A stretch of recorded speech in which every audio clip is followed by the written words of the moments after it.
Thank you. At this time, Mr. Secretary, I would like to recognize the ranking member of the full Appropriations Committee, Rosa DeLauro from Connecticut. Ranking member. Thank you very, very much, Mr. Chairman and Ranking Member Capter, and welcome to you, Mr. Secretary. Delighted. I apologize to my colleagues for interloping, but there are 5 hearings I'm trying to get to today. So I know this is the second. So let me just talk about the budget for 2026. Which makes strategic investments that lower energy costs for American families, promote American energy independence, support a robust and modern manufacturing sector. I want to know more about the funding that's already been appropriated in law. The fiscal year 2025 continuing resolution required the Department of Energy to submit a spend plan for the department at a level of detail provided for in the previous year's explanatory statement within 45 days of the enacted legislation. The department has not met this deadline and did not submit to the committee a spend plan. We were supposed to get spend plans by the end of April at the level of detail as required by law in the continuing resolution.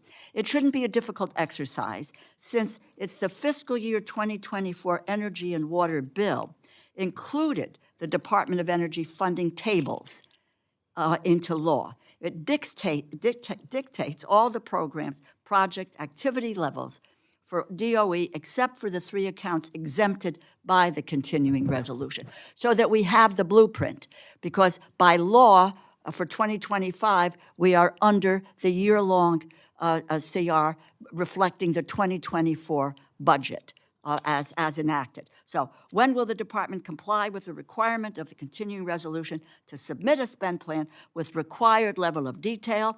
Will that spend plan follow the law by using all levels incorporated into statute from the fiscal year 2024 Energy and Water Bill? Yes.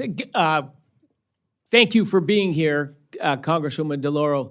And I've spoken to this a little bit beforehand, but I can summarize that as well. When I walked into the department, I mentioned we had a rushed commitment just in the loan program office of $100 billion in the 76 days from Election Day in November to Inauguration Day.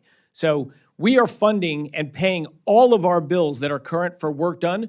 But do we know whether the projects that we have are going to meet the next hurdle to go on to the next step? We do not know that. Well, let me just say, and because I want to ask another question, but the requirement by law under the continuing resolution was to provide the Appropriations Committee with a spend plan as to how you want to, for 2025, spend this money. As I say, it shouldn't be difficult because we're under 2024 and it is all outlined in 2024. So I really want to press you on getting us that spend plan with detail so we know where we're trying to go in 2025 because we haven't settled that budget yet, given a year-long continuing resolution, which was very specific about getting us the material and how you intend to spend the money in 2025. Again, simple. It's 2024. You can carry it over.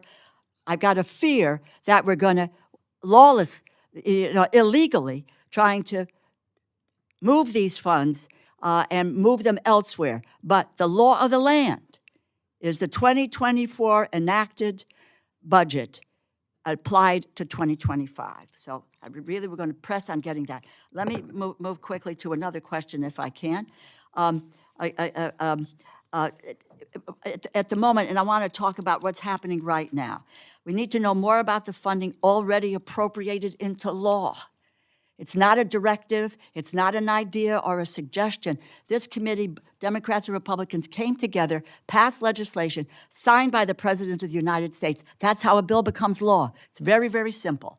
So, but The department refuses to release more than $67 billion in the face of court orders out of the $430 billion in frozen funding across the federal government. Connecticut, $70 million of energy efficiency renewable energy awards have been inexplicably recommended for cancellation, including an award focused on technologies to produce hydrogen energy. We should be at the forefront of new energy technology, not retreating to the sidelines. In addition, your department recommended canceling a $389 million award from the Grid Deployment Office for the Power Up New England project, produce energy costs for New England customers by over $1.5 billion while bringing 4,800 megawatts of offshore wind power online.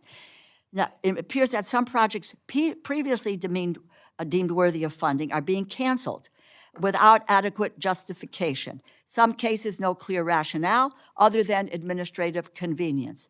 Troubling reports have surfaced suggesting that the review and subsequent cancellations may be, and I say may be, politically motivated, targeting projects in Democratic states and in districts. These actions will raise energy prices for businesses and families and make the U.S. less competitive. These are my two questions, and again, it's yes and no. Can you provide to this committee a list of awards that are being considered or recommended for cancellation? Yeah, you listed a couple that have been recommended for cancellation. That's just simply untrue. We have made... Fine, because we can't seem to get the information. That's why I wanted to ask you directly, and I appreciate that. Well, that would be great, but getting that list of considered or recommended for cancellation and what specific criteria is being used to evaluate awards. We need to know that in this committee so we can say, yes, you've made a good decision on this, or let's take another look at this. So with that, if you can get us that information as quickly as possible, it would be helpful, and your spend plan. Thank you. Thank you, Mr. You bet. Thank you, Congresswoman. Thank you. And I yield back. Thank you so much, Mr. Chairman.